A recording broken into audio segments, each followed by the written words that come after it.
Estoy colocando en estos momentos el diafragma, porque recordamos que el diafragma es este músculo que está dividiendo el tórax del abdomen.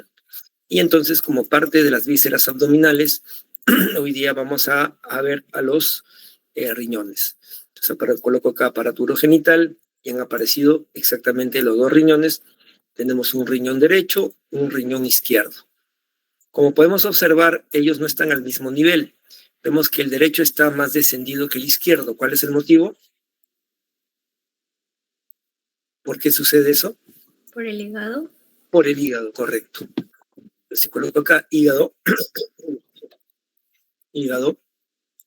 aparecerá esta víscera considerada la víscera más grande, víscera interna más grande del cuerpo.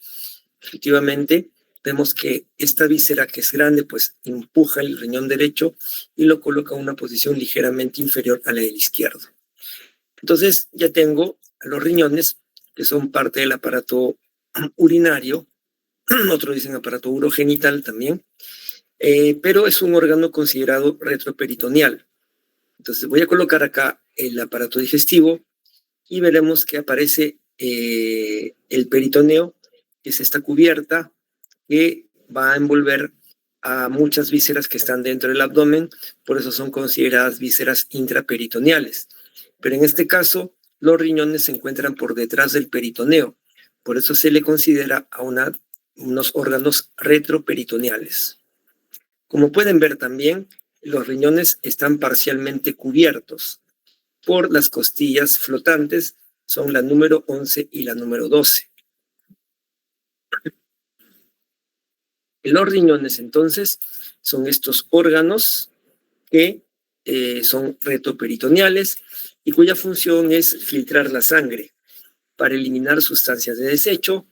Luego devuelve el agua que ha filtrado al cuerpo.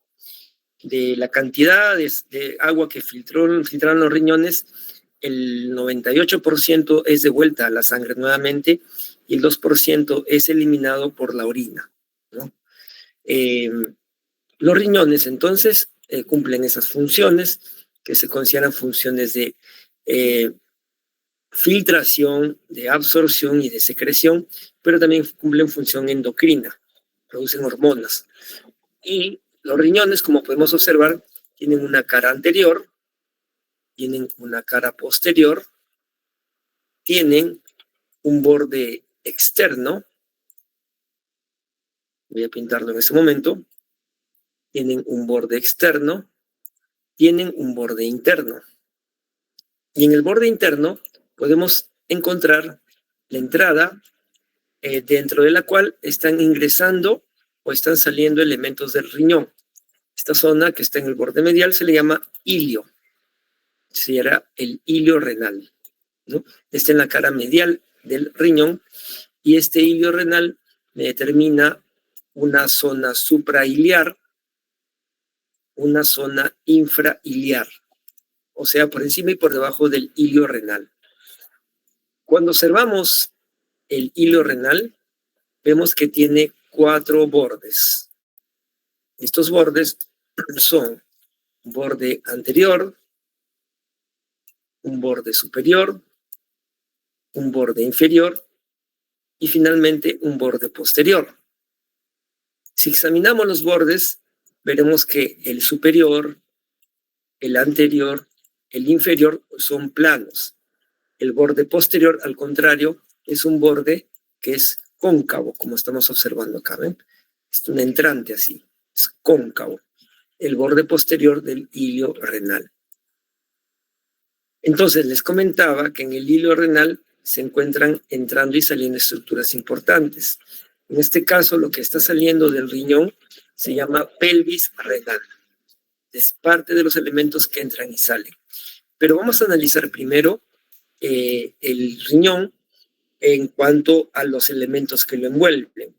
El riñón no puede estar ahí sujetado, o mejor dicho, suelto en el espacio y ahí sin ninguna sujeción. Al contrario, el riñón está envuelto por 3 capas de tejido conectivo. La capa más externa que lo envuelve, que es una capa bastante delgada, se llama fascia renal, ¿no? Es una lámina transparente delgada, y esta fascia renal envuelve al riñón y también envuelve a la glándula que se encuentra por encima de este riñón.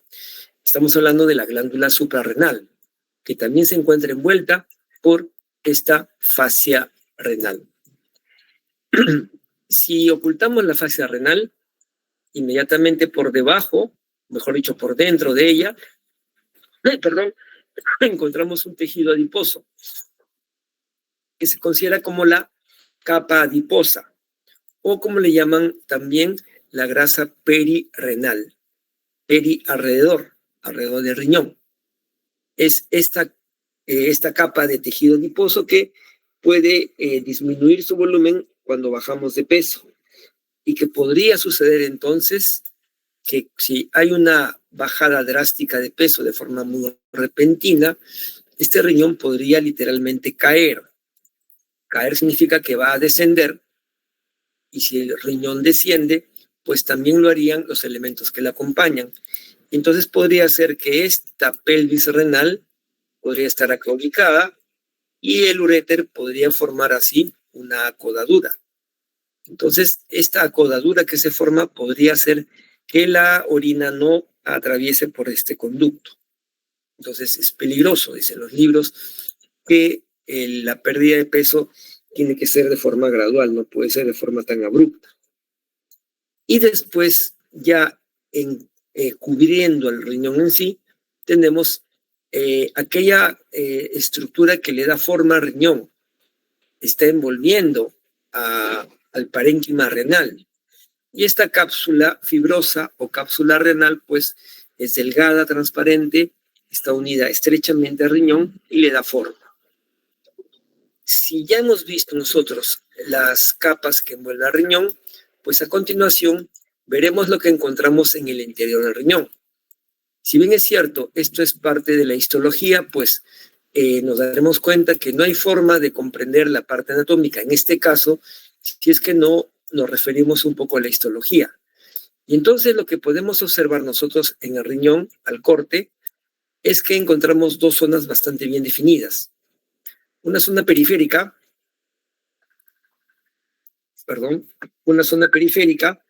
que corresponde a la cápsula, disculpen un segundo, por favor. Manuel. ¿Aló?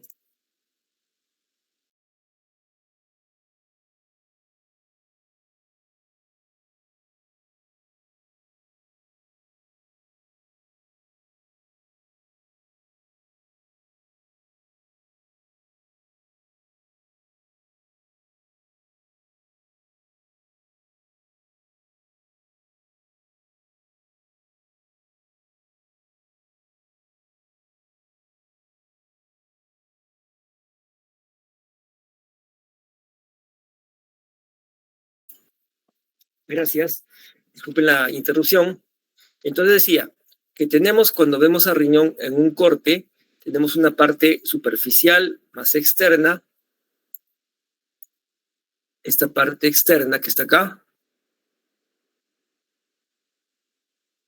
Acá está, ¿no? Esta parte más externa del riñón que la parte periférica. Y luego una parte más interna que es la que estoy señalando por acá. La parte más externa se le llama la cápsula renal y la parte interna se le llama la médula renal. Entonces, si observamos nosotros la parte interna, que es la médula, en ella encontramos una serie de estructuras de forma piramidal que se llaman las pirámides renales, o también se le llaman, si vamos a ver su nombre clásico, pirámides de Malpighi. Ahí está el nombre clásico. Entonces, esas pirámides renales o pirámides de Malpighi, tal y como dice su nombre, tienen forma piramidal, de manera que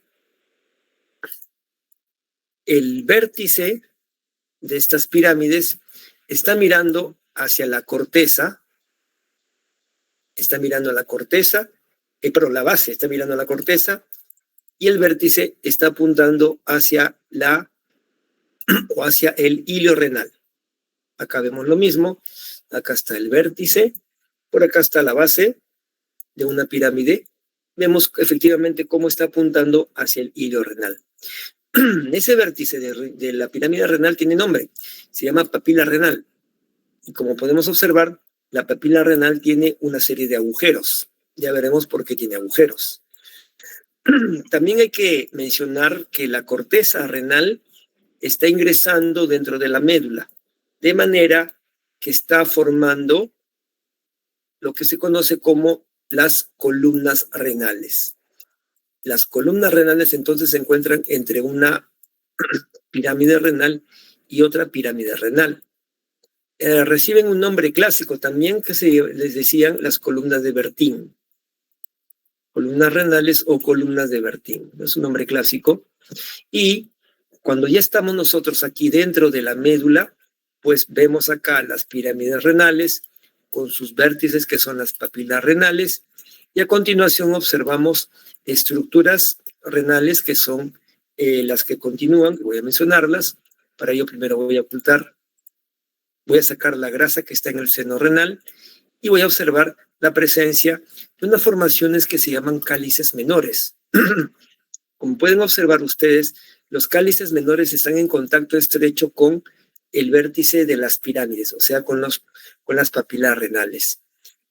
Vemos acá diferentes pirámides renales, cada una de ellas con su propio cáliz menor. Y entonces los cálices menores se van a juntar, se van a unir para formar los cálices mayores. Acá tengo un cáliz mayor, por acá tengo otro cáliz mayor, y finalmente estos cálices mayores van a unirse para formar la pelvis renal. Entonces, la pelvis renal es esta estructura que se continúa después de los cálices mayores y que está saliendo por el hilo renal. Pero seguirá por ahí quizás la pregunta de por qué hay estas estructuras, por qué existen estas estructuras. Entonces, la respuesta vendrá por esta parte. Primero voy a colocar acá la arteria aorta abdominal. Coloco la aorta abdominal, y la aorta abdominal, como recordamos, tiene ramas parietales, tiene ramas viscerales. Dentro de las viscerales hay ramas pares y ramas impares. De las impares recordaremos solamente por un tema de recordar. Acá está el tronco celíaco, acá está la mesentérica superior y por acá está la mesentérica inferior. Entonces, esas son ramas impares. Pero en las ramas pares me interesan hoy día dos arterias, ramas de la aorta. Se llaman arterias renales. Tengo una arteria renal derecha y tengo una arteria renal izquierda.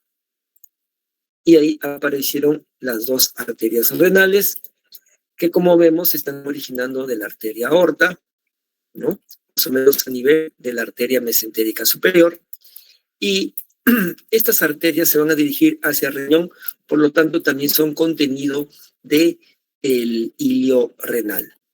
Pero estas arterias, cuando ingresan al riñón, van a comenzar a dividirse en ramas cada vez más pequeñas. Voy a colocar acá la arteria renal derecha, voy a colocar sus ramas, estas son ramas, y en estos momentos voy a decir lo siguiente. Primero voy a ocultar a esta arteria que va a irrigar el uréter, ¿no? Y ahora sí me quedo con la arteria renal derecha. Cuando yo me acerco, veo que esta arteria ingresa en el hilio renal, pero se está dividiendo en dos ramas. Una de ellas se encuentra por delante de la pelvis renal y la otra se encuentra por detrás de la pelvis renal. Y acá les quiero mencionar que el término médico para pelvis renal es pielo. Si ustedes leen por ahí la palabra pielo, por ejemplo, pielonefritis, itis, inflamación, nefros, riñón, pielos, pelvis. Una inflamación del riñón y de la pelvis renal. Si leen por ahí una pielografía, pues es un examen para ver el contenido de la pelvis renal, generalmente con una sustancia de contraste. Entonces, tengo dos arterias. Una está delante de la pelvis renal y otra está detrás de la pelvis renal. Se llamarán entonces una rama anterior y una rama posterior de la arteria renal, que también se les conocían como arterias prepiélica y retropiélica. O sea, prepiélica delante de la pelvis, retropiélica detrás de la pelvis. Estas arterias a su vez van a seguir dividiéndose. Hagamos lo siguiente, ocultamos acá una de las partes del riñón, ocultamos la grasa que está en el seno renal y vamos a ver que la arteria llamada rama anterior o prepiélica se está dividiendo en 4 ramas. Se llaman arterias segmentarias. Tenemos la arteria segmentaria superior, arteria segmentaria inferior, arteria segmentaria anterosuperior y arteria segmentaria anteroinferior. Entonces, estas arterias segmentarias, que son 4, son ramas de la división anterior o rama anterior de la arteria renal. ¿Y qué pasa en la parte posterior? Pues hagamos lo siguiente. Voy a ocultar primero los huesos y voy a ocultar también el riñón. Voy a ocultar la grasa que está en el seno renal y aquí tengo la rama posterior o retropiélica. La rama posterior o retropiélica solamente da una arteria segmentaria. Se llama arteria segmentaria posterior. Por lo tanto, las arterias segmentarias que están irrigando al riñón son 5. Una posterior y 4 anteriores. Pero la historia no concluye allí. Las arterias segmentarias van a continuar dividiéndose. Una arteria segmentaria se va a convertir luego en una arteria interlobular. Y yo estoy siguiendo, en este caso, lo que menciona Tórtora en su libro. Tórtora dice arteria segmentaria, dice luego arteria interlobular. La arteria interlobular se encuentra en la columna renal, columna de Bertin, y luego se hace cada vez más pequeña, forma acá una arteria arqueada, y luego se va a convertir en una arteria interlobular. Así dice Tórtora en su libro. Pero tampoco termina la historia en la interlobular. Si continuamos, nos acercáramos y viéramos la división de la arteria, veríamos que esa arteria llamada interlobular va a convertirse en una arteriola aferente y luego va a envolverse así como si fuera una especie de ovillo y luego va a convertirse en una arteriola eferente. Este que se parece a un ovillo se llama glomérulo, el cual está envuelto por una cápsula. Esta se llama la cápsula renal o cápsula de Bowman. Cápsula de Bowman. Esta cápsula renal o cápsula de Bowman va a convertirse, en otro extremo,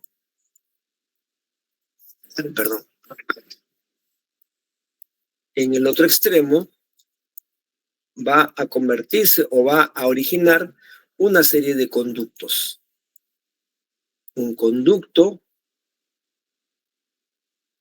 otro conducto y otro conducto. Lo que voy a hacer ahorita es alejarlo para más o menos ubicarnos y decirles que esos conductos se llamarán así, ¿no? Acá está el glomérulo, acá está la cápsula envolviendo el glomérulo y de la cápsula sale un conducto contorneado proximal, un asa de Henle, un conducto contorneado distal, el cual va a continuar como conducto colector y el conducto colector va a terminar uniéndose a un conducto papilar.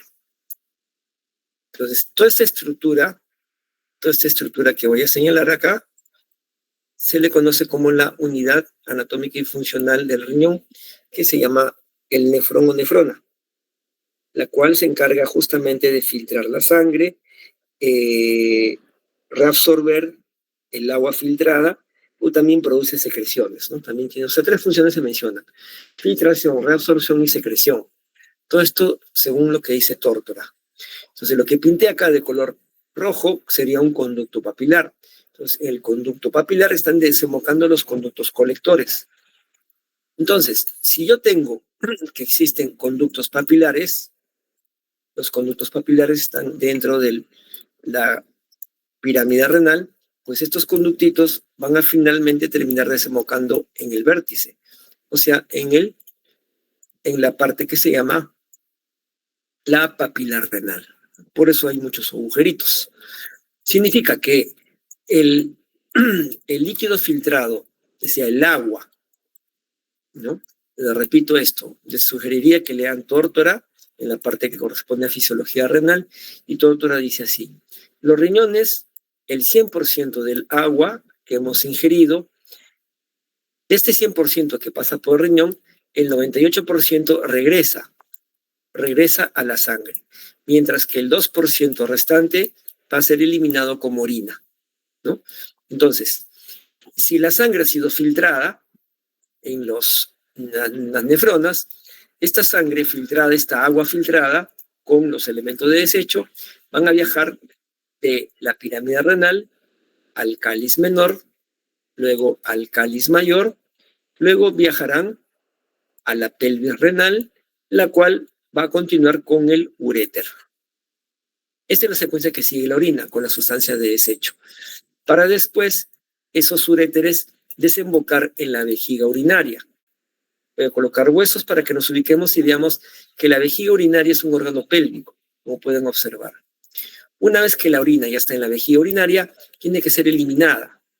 Y ese conducto que elimina la orina desde la vejiga hacia el exterior se llama uretra, que puede ser una uretra masculina, que es larga porque está viajando dentro del pene, o puede ser una uretra femenina que es corta. Vamos a colocar acá mujer, y la uretra femenina es corta.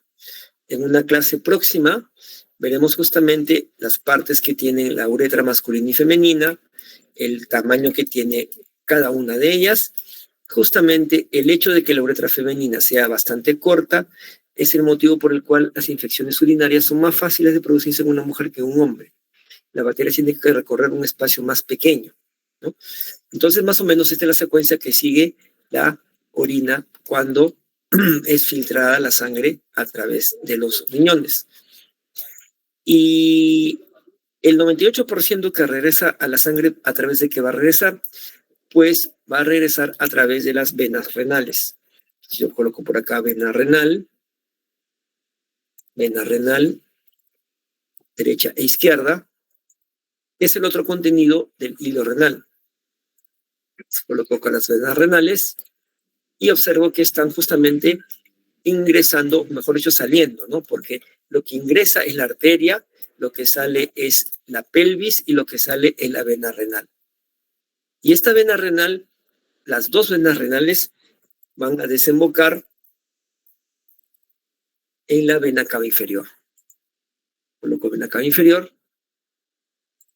y efectivamente veo cómo esas dos venas renales están desembocando en esta vena cava inferior, que como podemos observar también se encuentra hacia la derecha de la línea media, ¿no? Es una característica interesante de resaltar de la vena cava inferior. Entonces, con esto he terminado de explicar la parte correspondiente a el riñón, y le doy pase al profesor Cárdenas, a Willy, para que continúe con la siguiente parte de la práctica. Adelante, Willy. Ok, gracias, Javier. Entonces voy a presentar.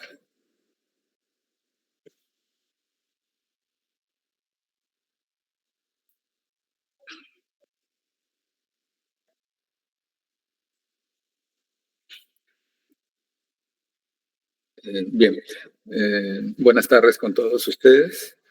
Vamos a continuar con la sesión del día de hoy, en donde estamos destacando los principales aspectos relacionados con los órganos que conforman el sistema urinario. Vamos a mencionar acerca de lo que son los uréteres del lado derecho o del lado izquierdo, e igualmente mencionaremos lo que es la vejiga, ¿sí? Entonces, estos dos elementos serán los temas que hablaré o mencionaré. Entonces, tenemos que el riñón es el principal órgano del sistema urinario que se va a encargar de producir la orina y a través de ella va a eliminar una serie de elementos considerados tóxicos o desechos, productos del metabolismo de los alimentos, principalmente de las proteínas, producto del metabolismo de los fármacos y también lo que va a hacer es eliminar el exceso de agua, el exceso de sodio. Entonces esa orina que se forma en los riñones va a pasar a través de los uréteres del lado derecho o del lado izquierdo y llegar a la vejiga. ¿Sí? Bien. Entonces, en los uréteres son considerados una especie de tubos o túbulos más pequeños, musculares, que conectan el riñón y la vejiga, y cuya función principal, como ya hemos mencionado, será la de que permita el pasaje de la orina formada en los riñones hacia la vejiga. Los uréteres se consideran que en promedio tienen entre 25 a 30 centímetros de longitud, de largo, y en cuanto al diámetro, entre 3 y 5 milímetros de diámetro. Por lo tanto, no es una estructura muy, muy ancha, que digamos. En su recorrido, los uréteres que están ubicados en la zona retroperitoneal, es decir, detrás del peritoneo, en su recorrido se puede, para su descripción, distinguir dos partes principales. Una, que es la más larga y que va a estar recorriendo la cavidad abdominal en relación con el espacio retroperitoneal, ¿no? Entonces, esa vendría a ser la parte abdominal. Y la otra parte del uréter es la que se va a ubicar a nivel de la cavidad pélvica, ¿sí? Y entonces vendría a ser, obviamente, la porción pélvica de los uréteres. En ese recorrido, tanto la parte abdominal como la parte pélvica de los uréteres van a relacionarse con una serie de estructuras, con una serie de elementos. Por ejemplo, vamos a mencionar algunos de ellos. ¿Sí? A ver.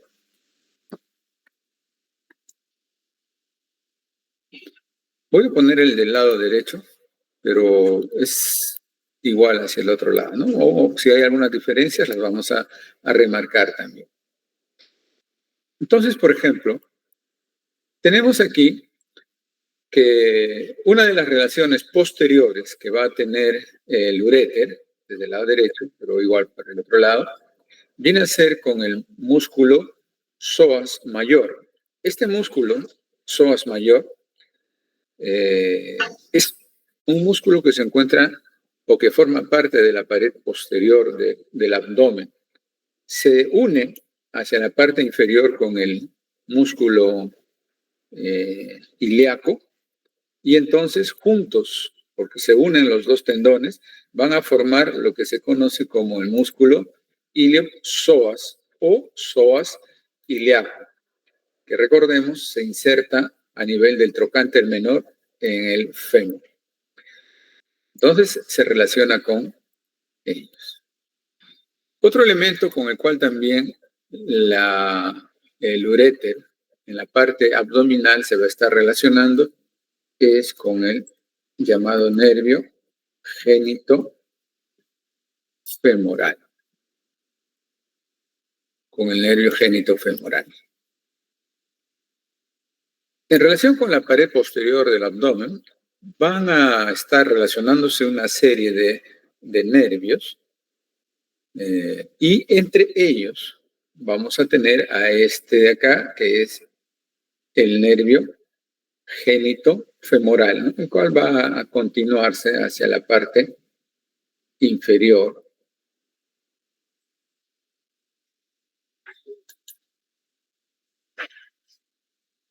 Ahí tenemos su proyección y sus ramas. Este nervio se caracteriza por ubicarse en relación con la cara anterior del músculo psoas mayor. Como su nombre le indica, tendrá alguna rama que se dirige hacia la región del miembro inferior y otra que se dirige hacia las estructuras del aparato reproductor, sea masculino, sea femenino. Entonces tenemos aquí a este músculo, a este nervio, perdón. Entonces también el uréter está en relación con ese nervio. Otro elemento con el cual va a estar también relacionado el uréter en su recorrido es... Uy, la malogré ya.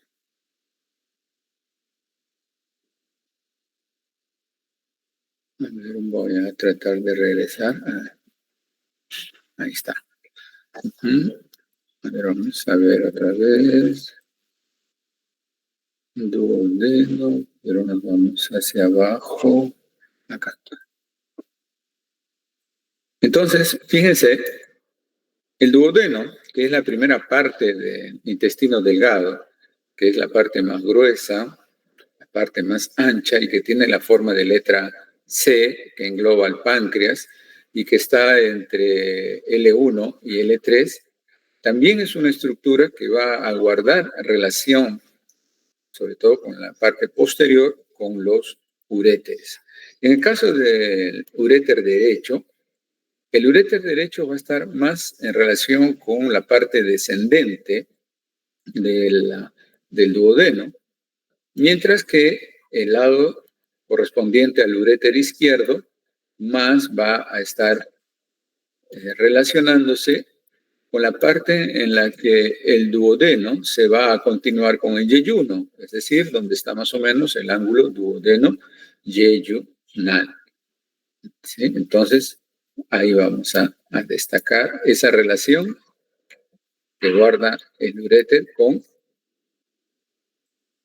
en este caso, con el duodeno, la primera porción del intestino delgado. Hay otros elementos también con los que se puede relacionar el uréter en su recorrido. Vamos a buscarlos por acá. A ver, se trata de las arterias mesentéricas. Arterias mesentéricas. A ver, ¿dónde están las arterias mesentéricas?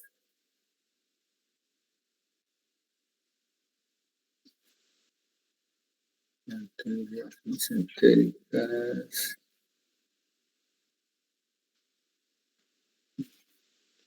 A ver, veamos dónde estaban estas.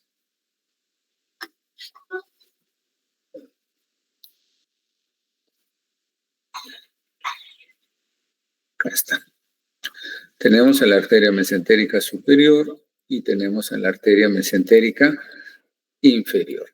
Por ejemplo, estas dos arterias que se originan de la aorta abdominal, de la cara anterior de la aorta abdominal, van a guardar también relación con el uréter cuando éste está recorriendo la parte correspondiente al abdomen. Por ejemplo, la arteria mesentérica superior, que va desde su punto de origen dirigiéndose hacia la parte de la fosa ilíaca derecha, ¿no? Entonces lo va a cruzar por delante, ¿no? Lo va a cruzar por delante. En tanto que la arteria mesentérica inferior, que está relacionada con el uréter del lado izquierdo, más bien ambos casi van a recorrer en forma paralela hasta aproximadamente la zona donde está la cavidad la cavidad pélvica. Ahora, estas arterias mesentéricas, tanto la superior como la inferior, tienen también algunas ramas y algunas de ellas se van a relacionar con los uréteres, ¿no? A ver, por ejemplo, vamos a poner la arteria. Vamos a poner a la arteria iliocólica, a la arteria cólica derecha, a la arteria cólica izquierda y vamos a poner a ellas. Después aquí vamos a poner a las arterias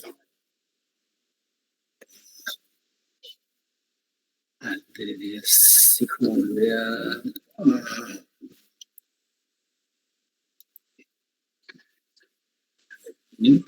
A las arterias sigmoideas. Entonces, fíjense, todos estos elementos relacionados con las arterias originadas o en la mesentérica superior o en la mesentérica inferior también guardan relación con el recorrido de los uréteres a nivel del abdomen. Por ejemplo, decíamos que esta es la arteria mesentérica superior y ella, por ejemplo, va a dar una arteria terminal, que es la arteria iliocólica, la cual cruza por delante al uréter. Luego también vamos a tener esta otra arteria, que es la arteria cólica derecha, ¿no? Entonces, estas arterias que son originadas a partir de la arteria mesentérica superior son ramas de ella que se van a relacionar con el uréter del lado derecho. En tanto que ya dijimos que la arteria mesentérica inferior se va a relacionar más bien por su recorrido casi paralelo con el uréter del lado izquierdo. Y las ramas que lo van a cruzar por delante van a ser las arterias sigmoideas, ¿no? Las arterias sigmoideas. Y también aquí va a haber una arteria que nos ha salido, que es la arteria cólica izquierda, que también la va a atravesar, ¿sí? Entonces, son elementos que van a estar relacionándose con los uréteres durante su recorrido. Ya cuando los uréteres empiezan a llegar, digamos así, a nivel de la cavidad pélvica, van a tener también una importante relación con las arterias. Vamos a ver acá la arteria ilíaca. Vamos a ver, común, vamos a ver que estamos con la derecha. La arteria ilíaca común del lado derecho. Ahí vemos a la arteria ilíaca, ¿no? Del lado derecho. La arteria ilíaca de un lado común del lado derecho, del lado izquierdo, son las ramas terminales de la arteria aorta abdominal. Y también vamos a tener aquí a otro elemento vascular que viene a ser la vena. La vena ilíaca. Vamos a ver dónde está la vena ilíaca común del lado derecho, ¿no? Entonces, fíjense que ya cuando el uréter entra a la cavidad pélvica, ¿no?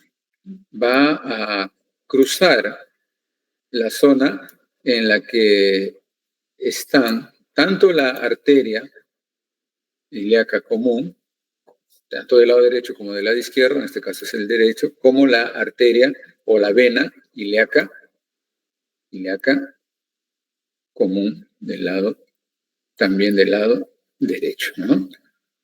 La unión de las venas ilíacas comunes es lo que va luego a originar a la vena cava inferior, ¿no? Entonces, ahí vamos a tener ese recorrido.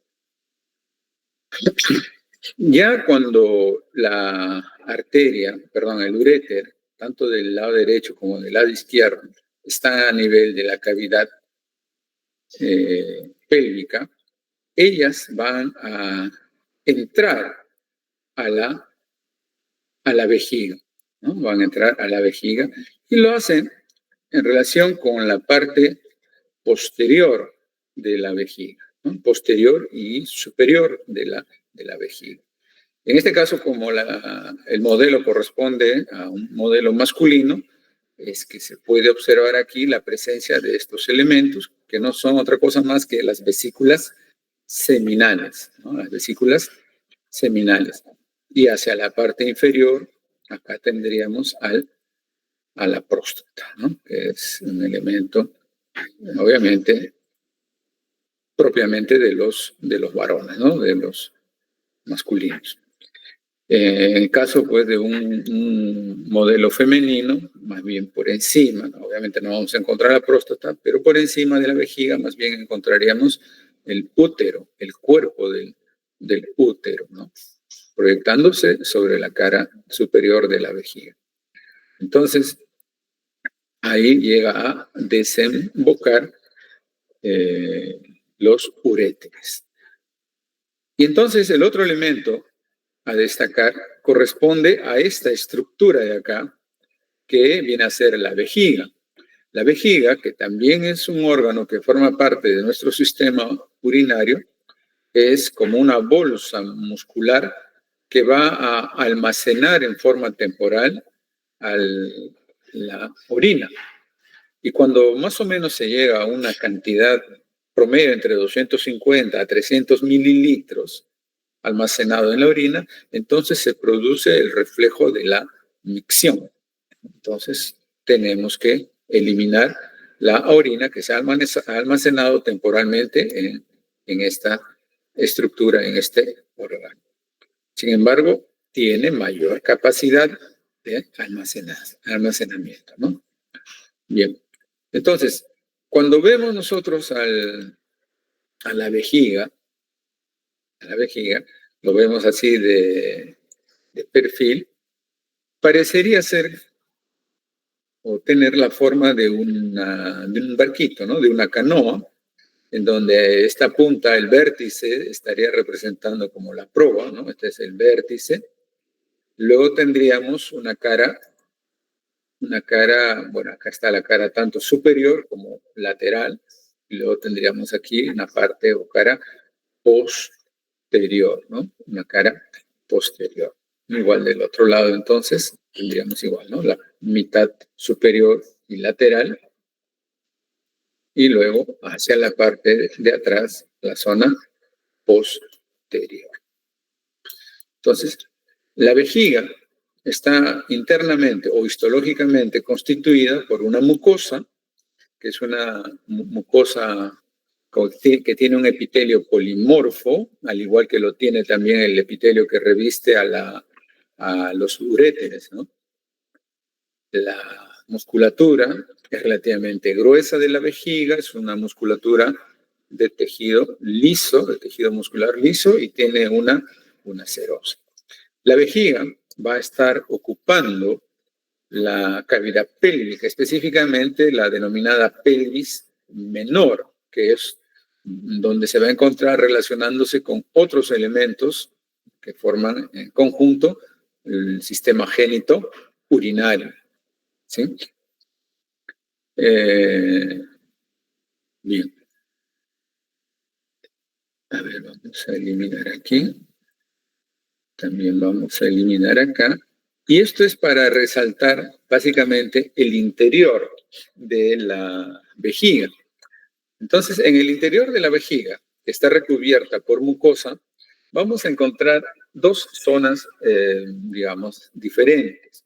Una en la que la mucosa presenta pliegues, obviamente cuando la vejiga está relajada, es decir, con poco contenido, ¿no? Y otra zona de forma triangular en la que la superficie de la mucosa es una superficie lisa, esté la vejiga relajada, o sea, vacía, o esté la vejiga distendida, o sea, llena, ¿no? Entonces, a esta zona de la mucosa de la vejiga, que es lisa, se le denomina el trígono vesical. Y los vértices o puntas de este triángulo estarían correspondiendo a los dos lugares en los que desembocan los uréteres, tanto de un lado como el del otro lado. ¿Sí? Entonces ahí estarían observándose los orificios ureterales. Y hacia la parte inferior y anterior tendríamos nosotros aquí el inicio de la uretra. En este caso, como es la uretra masculina, ella va a discurrir todavía por otros elementos, como son la glándula prostática, como es el cuerpo esponjoso a nivel de pene, etcétera, etcétera. ¿Sí? Entonces ahí vamos a tener ese elemento a resaltar. Por otro lado está, bueno, la mucosa, la capa muscular y la serosa. ¿Sí?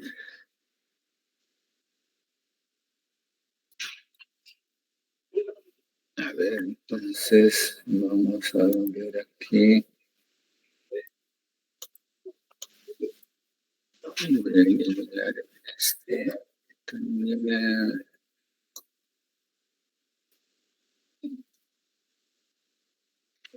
Bien.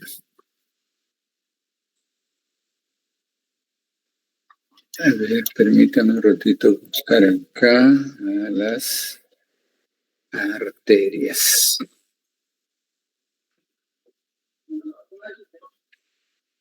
Arterias.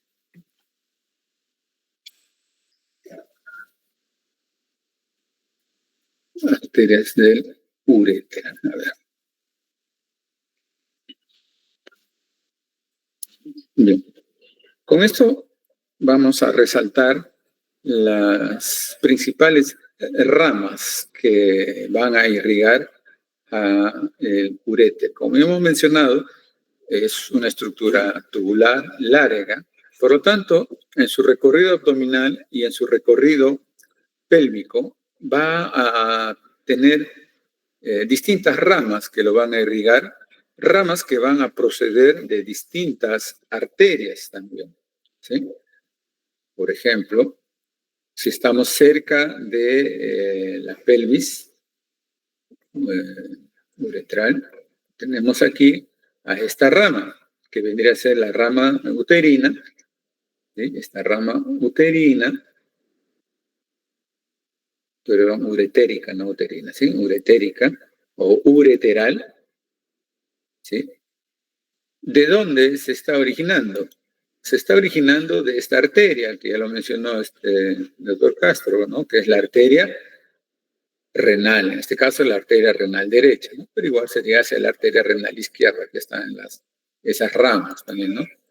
Entonces, en esta porción, el uréter va a estar irrigado por ramas que proceden de la arteria renal. Si vamos bajando, todavía dentro de la cavidad abdominal, vamos a tener a estas otras ramas. ¿Sí? A ver, veamos el origen. ¿Sí? Estas ramas son a su vez ramas que se van a originar de esta arteria llamada arteria gonadal. Sino que acá, como el modelo es un modelo masculino, entonces por eso ya en forma específica va a tener la denominación de arteria testicular. Pero si fuera un modelo femenino, sería la arteria ovárica. ¿Sí? Como en la etapa fetal, cuando somos todavía embrioncitos, todavía hablamos de arterias gonadales, ¿sí? Las gónadas. Entonces, por ejemplo, estas ramitas de acá son las ramas ureterales que se originan de la arteria, en este caso testicular, por ser el modelo varonil. ¿Sí? Luego, ya más o menos cerca del límite hacia la cavidad pélvica, vamos a tener otras ramas ureterales, ¿sí? Que en este caso se van a estar originando de la arteria ilíaca común. En este caso, como estamos poniendo el lado derecho solamente como ejemplo, ¿sí?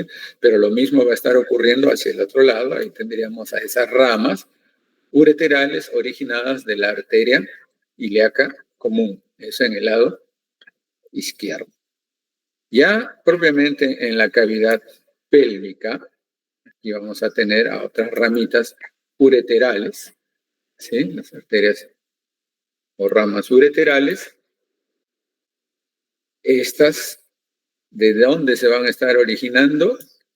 Pues se van a estar originando de esta arteria de acá, que es la arteria ilíaca interna.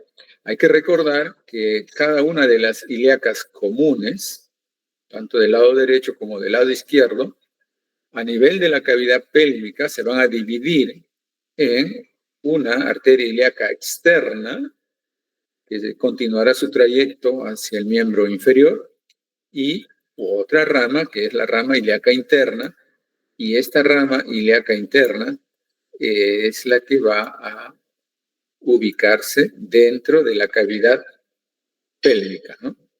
Dentro de la cavidad pélvica, ¿sí? Entonces, ahí vamos a tener.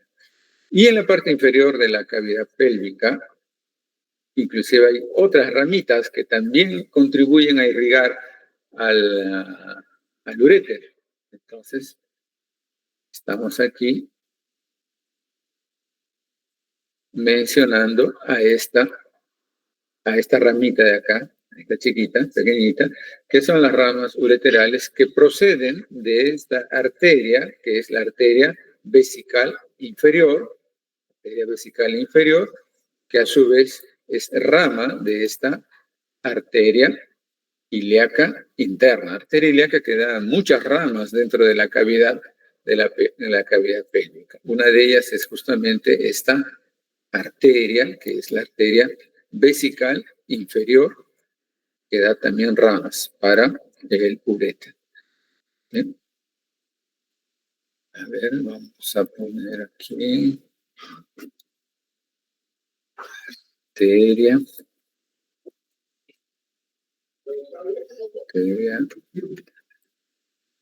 vesical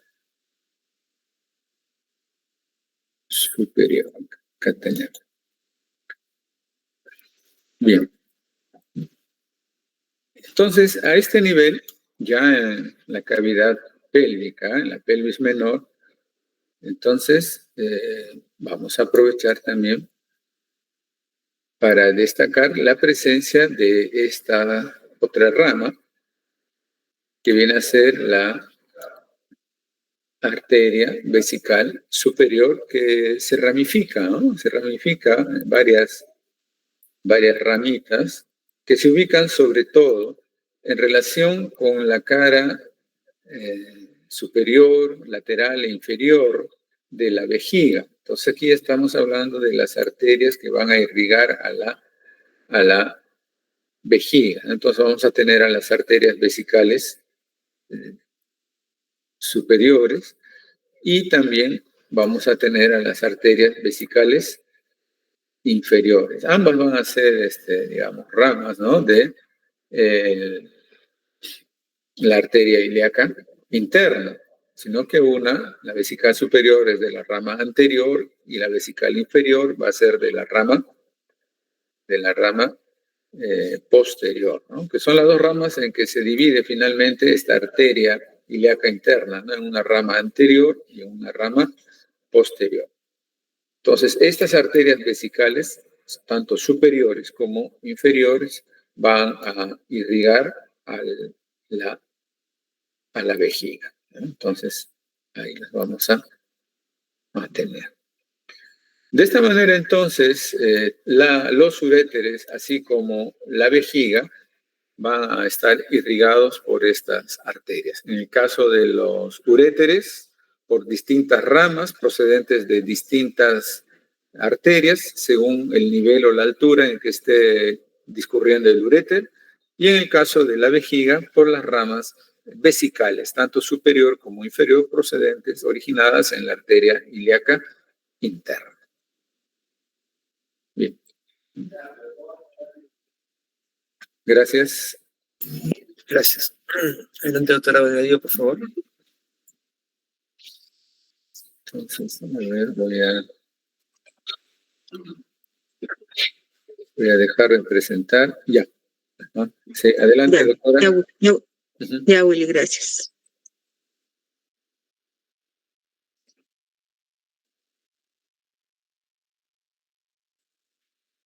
Ya.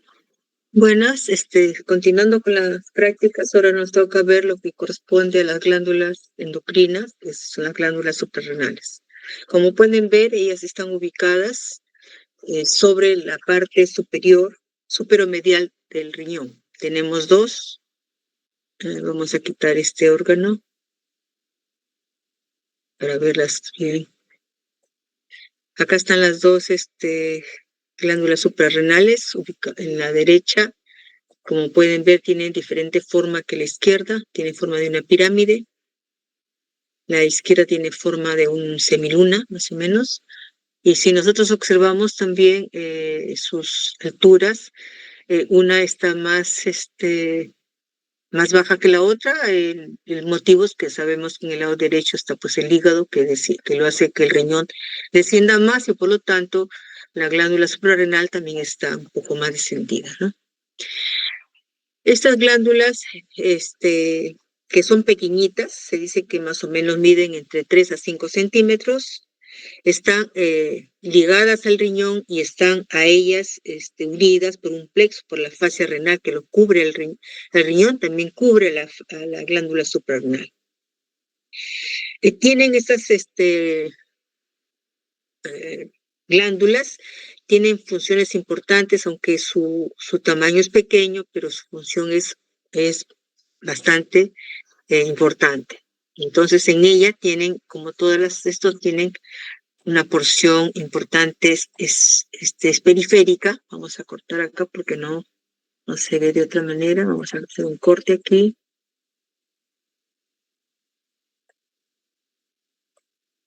Cortamos y luego vamos a tratar de verlo por su parte interna. La vamos a girar, la voy a aislar para que se pueda ver. Y la vamos a girar. Vamos a agrandarlo un poquito para que la puedan ver mejor. Entonces hemos cortado una y ambas, de ambos lados también tienen esta constitución interna. En la parte superficie, es lo que se llama la corteza, es la glándula suprarrenal, y la parte interna o media será la parte medular. La parte externa o la corteza tiene una importancia vital, que se dice que esa parte de ahí es esencial para la vida, porque en ella se va a segregar importantes hormonas esteroides, que incluyen por ejemplo, la aldosterona, que es una mineralocorticoide, el cortisol o cortisona, que es un glucocorticoide, y también la producción de las hormonas sexuales, que como sabemos, en el hombre es el andrógeno y en la mujer el estrógeno. ¿Sí? Entonces, esas estructuras, esos elementos se van a estar produciendo aquí en la corteza de la glándula suprarrenal. Ahora, se dice que ellas son consideradas o se les considera que producen estas hormonas esteroideas. Esas hormonas esteroideas, si lo viéramos histológicamente, que no es motivo de la clase, porque estamos haciendo anatomía macroscópica, sí le podemos decir que ellas, ¿por qué se llaman esteroides? Porque ellas tienen en su constitución tejido adiposo, tejido graso. Entonces, la presencia del tejido graso que hay en esta parte superficial permite que ellas puedan atravesar con mucha facilidad la membrana celular. Y gracias a eso, ellos pueden entrar y a realizar la segregación de estas hormonas. Ahora, estas hormonas, por ejemplo, las sexuales, ¿no? Las hormonas sexuales. Las hormonas sexuales que se segregan ahí comienzan a hacer su función propiamente dicho durante la formación del ser humano, tanto el hombre como la mujer, sobre todo en la mujer, pues, que se adelanta siempre se adelanta un poco en su desarrollo sexual, tanto en sus desarrollos secundarios que son visibles a cualquier persona, pero internamente también van desarrollándose mucho antes. Entonces se va a ir produciendo el estrógeno, que es muy notorio, pues en la mujer, pues se comienza su primera regla menstrual entre la etapa de puber, entre 11 y 12 años dependiendo, y entonces va formando estos estrógenos que permanece durante la vida de la mujer, durante la vida activa sexual, ¿no?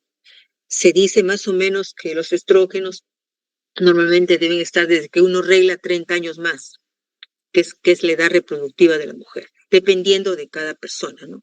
Ya, si regla los 12 más 30 a los 42, ya más o menos se está retirando, ¿no? En el hombre la diferencia es que persiste más, pero la formación de los espermatozoides, que está a cargo de sus hormonas andrógenas, sin embargo, si bien persiste hasta mayor de edad, la diferencia es que su capacidad, funcionabilidad de la producción de estos espermatozoides ya no son tan vitales y tan buenos como cuando el hombre es joven, ¿no? Entonces, como así es previo, ya en el hombre, si bien no le da la menopausia, pero son espermatosaurios ya a determinada edad, ¿no?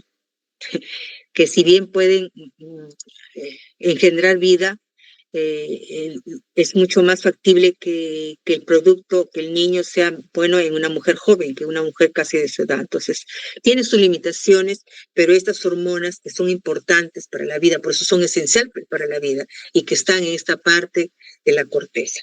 Respecto al otro, al cortisol es una membrana que tiene un poder grande antiinflamatorio. Y ese poder antiinflamatorio se liga al sistema inmune que tiene esto, ¿no? Respecto a eso, a esa parte, suprime la respuesta. ¿Cómo hace? Suprime la respuesta del sistema inmunitario y de tal manera que reduce la inflamación, el cortisol. La otra hormona que hemos mencionado, la aldosterona, que también está ahí, que es esta hormona que se produce ahí en la corteza, esta va a actuar, va a regular el equilibrio de la sal y el agua en el cuerpo. Hay enfermedades en las cuales el exceso de la sal y del cuerpo, por ejemplo, la presencia del ácido úrico que muchas personas tienen y que se manifiesta a nivel del miembro inferior y sobre todo a nivel del dedo gordo cuando comienza a hincharse, es un síntoma de la acumulación de ácido úrico, ¿no? Entonces, esta hormona cortisol actúa en diferentes enfermedades sistémicas, tiene que trabajar esto para que haya una hemostasis, ¿no? Entonces, regula básicamente el equilibrio de la sal en el cuerpo y de agua también en el cuerpo. O sea, si quisiéramos sintetizar, diríamos que la aldosterona realiza el equilibrio de los fluidos que tenemos en el cuerpo. Tenemos eso, la aldosterona, y el cortisol que ya hemos hablado. Y la parte medular está ligado básicamente a la liberación de las catecolaminas, conocidos mayormente como la adrenalina y la noradrenalina. La adrenalina es la más conocida de todos y generalmente siempre se liga al estado de estrés, un estado ansioso, un estado de mucha actividad. Entonces, la adrenalina que se segrega es una respuesta básicamente a un estrés aumentado, ¿no? Sobre todo en esta etapa, en ese tiempo que vivimos, la mayoría, casi todas las personas, paramos siempre un poco más activos, ¿no?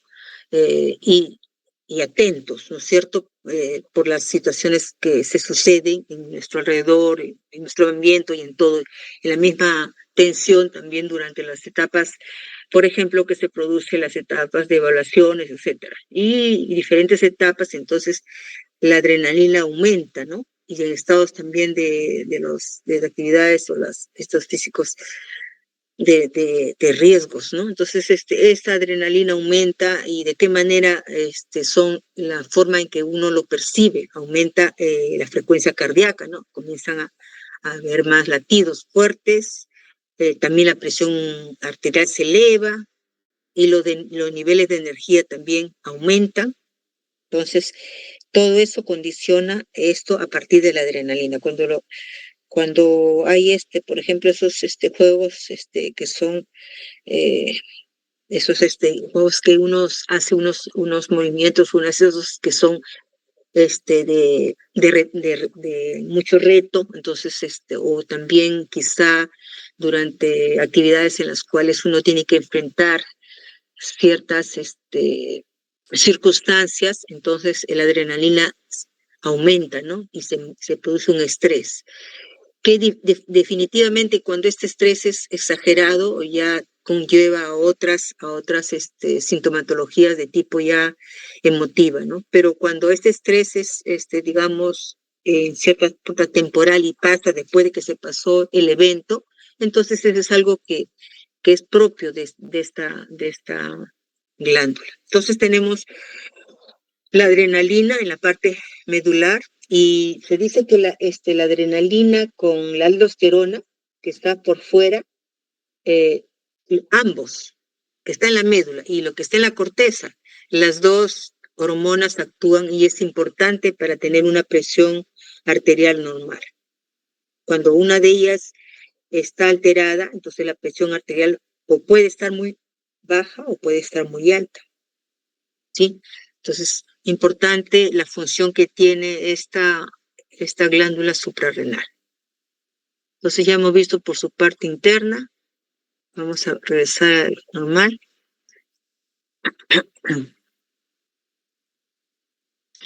Y entonces vemos que esta hormona, esta glándula que produce hormonas importantes para nuestro funcionamiento, para el metabolismo que tenemos en nuestro cuerpo.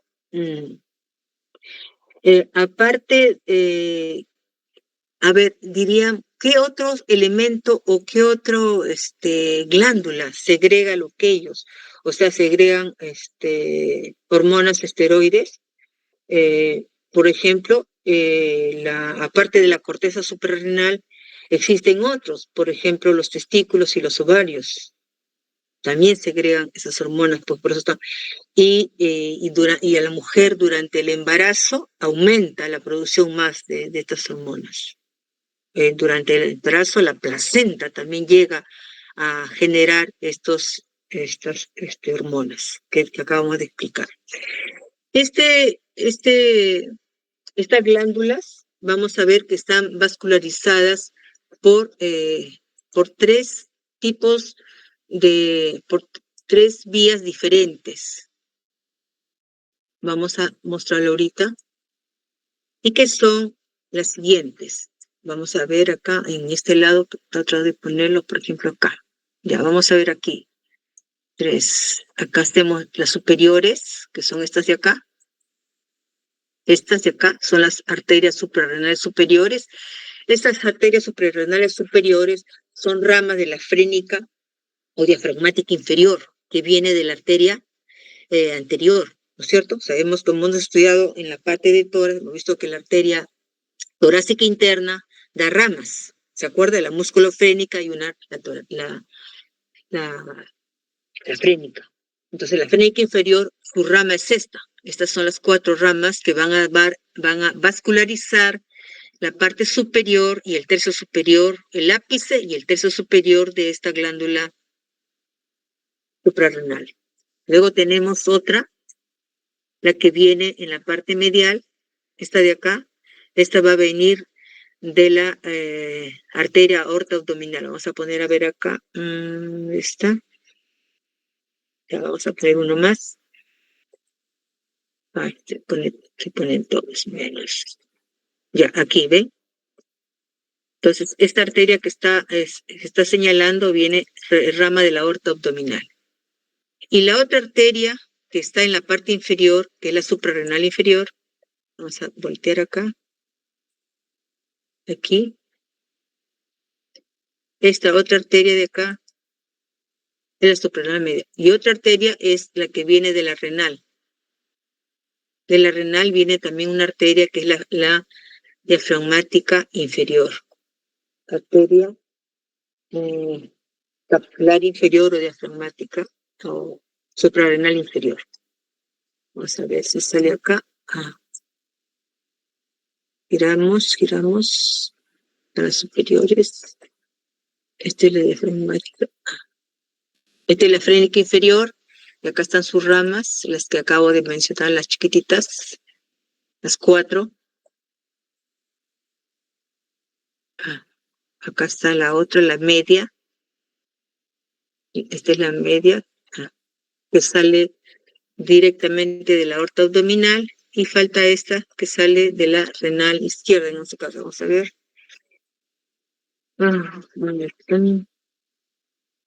Es una capa más. Acá está. Esta de acá.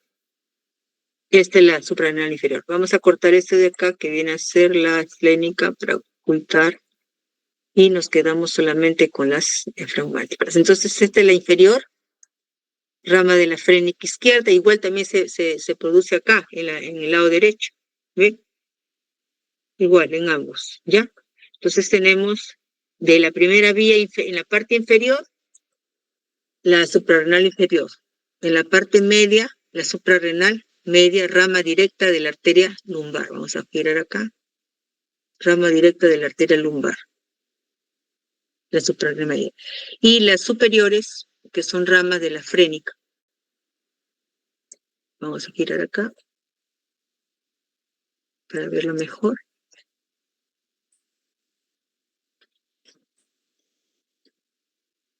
Acá mejor, en el otro lado se ve mejor. Aquí, miren.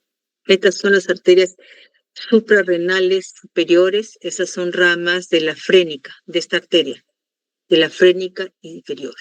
Entonces tenemos 3 orígenes de vascularización de esta glándula suprarrenal.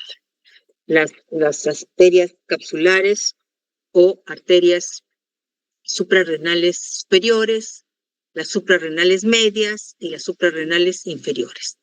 ¿Sí? Son 3 las que van a vascularizar a esta glándula suprarrenales. Ahora vamos a ver su inervación también, ¿ya? Vamos a inervación.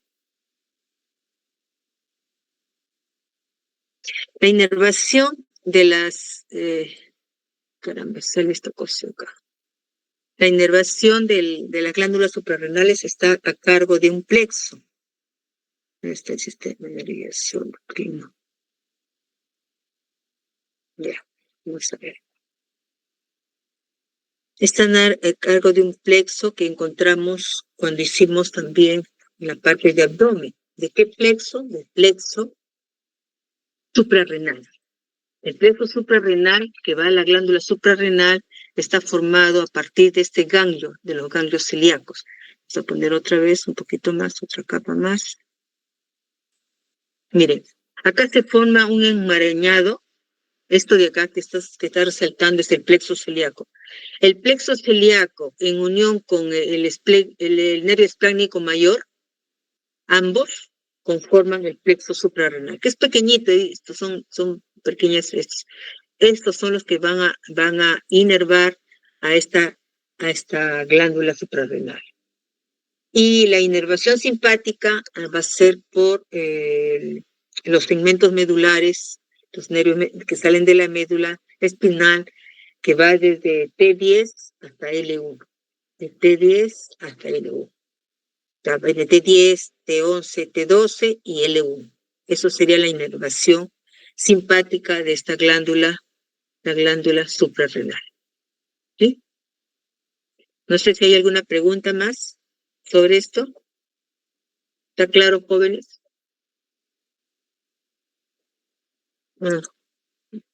Espero que hayan entendido. Bueno, no escucho nada, estarán durmiendo tal vez, no lo sé, no los puedo ver, pero espero que hayan entendido. ¿Sí? Ya, profesor, entonces ahí queda ya la exposición. Gracias.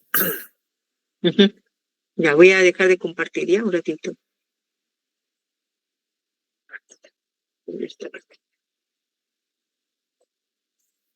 Ya. Ya para ir terminando, voy a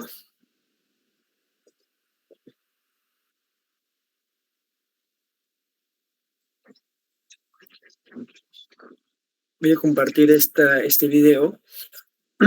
Primero, un favor, me dicen si voy a ponerlo un ratito a ver si se escucha el audio. Tóxicas de su cuerpo. ¿Se escucha el audio? Sí se escucha, doctor. Ya, correcto. Entonces voy a colocar el video nuevamente para compartirlo. Muy bien. Ahí coloco el audio. El video, perdón.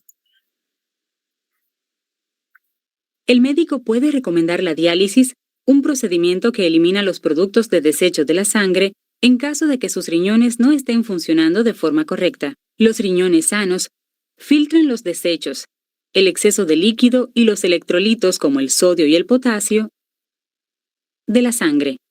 Estos productos de desecho salen del cuerpo a través de la uretra, en forma de orina.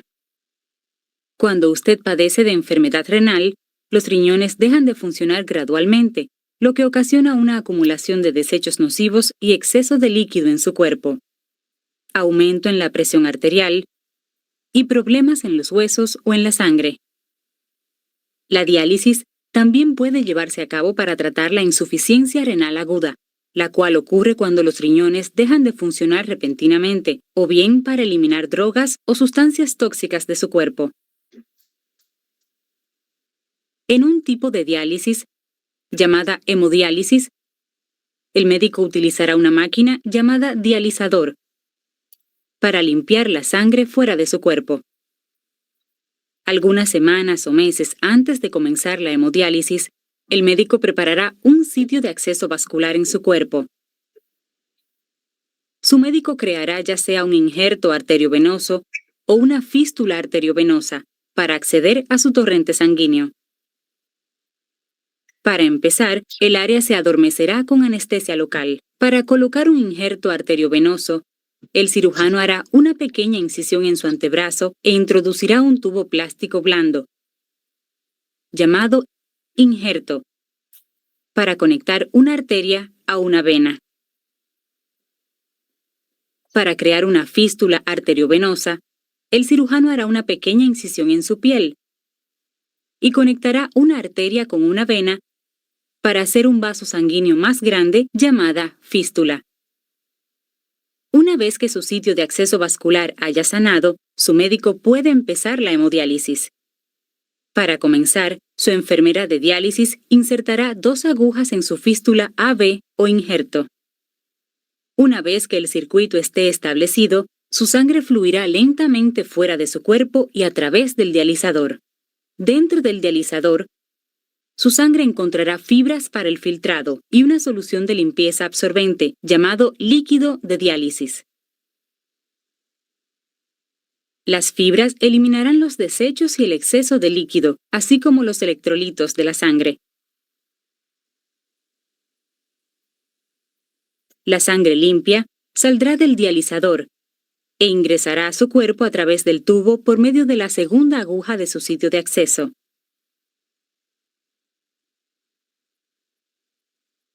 Cuando finalice su sesión de hemodiálisis, se removerán las agujas y los tubos y podrá ir a casa. En otro tipo de diálisis, llamada peritoneo, las membranas que recubren su abdomen se utilizan para limpiar la sangre sin sacarla de su cuerpo. Antes de comenzar la diálisis peritoneal, se le realizará una operación para implantar un tubo flexible llamado catéter. El cirujano insertará el catéter cerca del ombligo, creando un puerto que permitirá el ingreso y la salida del líquido dializante en su abdomen. Cada sesión de diálisis peritoneal se llama intercambio. En primer lugar, usted utilizará su catéter para llenar su abdomen con líquido dializante por un periodo de tiempo determinado por su médico. A través de la membrana peritoneal, los productos de desecho y el exceso de líquido se extraen continuamente de la sangre hacia el líquido dializante. El líquido dializante cargado con materiales de desecho se extrae de su abdomen para ser depositado en una bolsa de recolección desechable durante su intercambio. Bien. Es mi Oreo con... Entonces, hemos visto nosotros este procedimiento llamado diálisis y que es bastante común en realidad. Me imagino que casi todos conocemos a alguna persona que se tiene que dializar, seguramente esperando el momento en que sea trasplantado para ya tener que evitar ese tipo de procedimientos, ¿no? Y bueno, como se dan cuenta ustedes, la importancia que tiene el riñón, ¿no? En cuanto a la limpieza de las impurezas que encontramos en nuestra sangre. Muy bien, si no hay alguna pregunta, el día jueves nos veremos de forma presencial. Espero que no haya ninguna dificultad, que no haya ninguna paralización. Entonces ya estaremos comunicándonos ese día.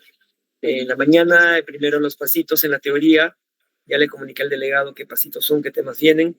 Así que nos vemos el día jueves. Que tengan una buena tarde. Permiso. Gracias.